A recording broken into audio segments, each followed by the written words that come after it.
This is a Bryton bicycle computer. This thing is pretty darn slick. I really like this. First, it has an optically bonded screen. That means more than you might think. So let me power this up so I can show it to you. So no matter what angle I give it to you, the screen does not look blurry. And that's because there's no air gap between the top, this part here, and the actual emitter, the actual liquid crystal display on the bottom. It's bonded from top to bottom. That air gap is what makes it hard to see these things sometimes. It's also got a really nice light. It lights up really nice. So even when you have glare, you can see this in low light conditions. Even without the light, you can still see it because it's that nice high contrast black and white screen that's optically bonded. So there's no air gap in there to create that that illusion layer in between the layers, which causes a problem. It shows speed, altitude gain, distance, ride time, and then you can change modes. So now it shows average speed, gradient, percent, trip time, and you can set, you have a button to set different trip meters so you can do trip out and trip back.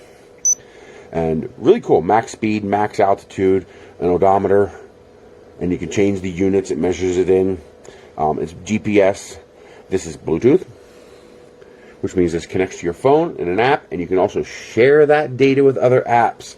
So if you're a Strava user, you can upload the data from this to your Strava account, which is very freaking cool. It's just nice to have that open architecture and not be locked into their own ecosystem. This is the mount. So this has a quad pedal rubber mount on the bottom here. And of course, it comes with a spare as well. And you sit this on your bike handlebars or wherever you want to mount it. And then this is just a locking pedal. So this sits like that, and you have these rubber bands that you wrap around your bar, your stem, or whatever, wherever you mount this. And this just clicks into place. It locks in place like that. And it does actually lock, so it's not going to fall out. And then you twist to unlock and take it off again. Also comes with a heart rate monitor. And I'm actually pretty impressed that this looks like it should be big enough to fit me. And that's really, oh yeah, that'll fit me. That's actually impressive because I got a 66-inch chest. I'm a big boy. So that strap will actually fit me. And extending it wouldn't be that hard. But this is your heart rate monitor. There's a battery inside there. It clips onto here. So you'd wear that under your shirt or your jersey. And it also has a USB charging cable. I'll show you that in a moment. Also has a cadence sensor. So it measures your cadence. That's important. You might be doing 40 miles an hour, but you're not doing any work. You're coasting downhill. So having the cadence sensor is pretty nice. I haven't opened that yet because I'm not going to until I'm ready to attach it to the bike. On the back here, you have a rubber cover. These are your extra buttons, by the way.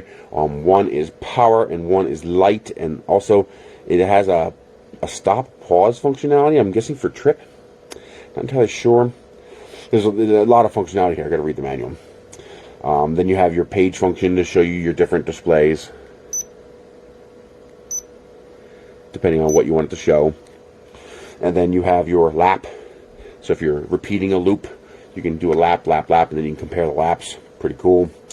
I love the light up feature. I love the built-in GPS feature. I love the cross-app compatibility. Here we go. We're turning it off. Now it's shutting down. And 35-hour active battery life, which means this will record pretty much any trip you're likely to do.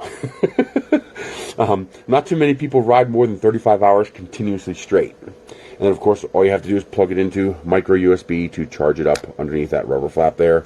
It does come with the micro USB cable. I'm impressed. This is pretty cool.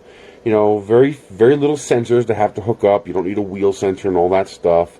I mean, granted, you're not going to get your ultra short distance slow speed movement because you not have a wheel sensor connected. It's using GPS, which uses, you know, point to point distance time averaging. But it's pretty darn reliable. I mean, in the past, when I've used my phone versus my cycle computer, the difference was less than a quarter mile over a 50-mile trip. I don't know about you, but I could ignore that difference, and this is probably better. Overall, nice. I'm impressed. They did a good job. The design is good. It's compact. It's small. It's not in your face, so people aren't going to go, ooh, something to steal. And plus, of course, this stays on your bike, and if you stop somewhere to take some pictures or grab a bite to eat or whatever, all you got to do is twist that bad boy off and toss that in your pocket, and now your very expensive cycle computer does not stay on the bike. Not bad. Bryton, you did a good job on this. I'm impressed.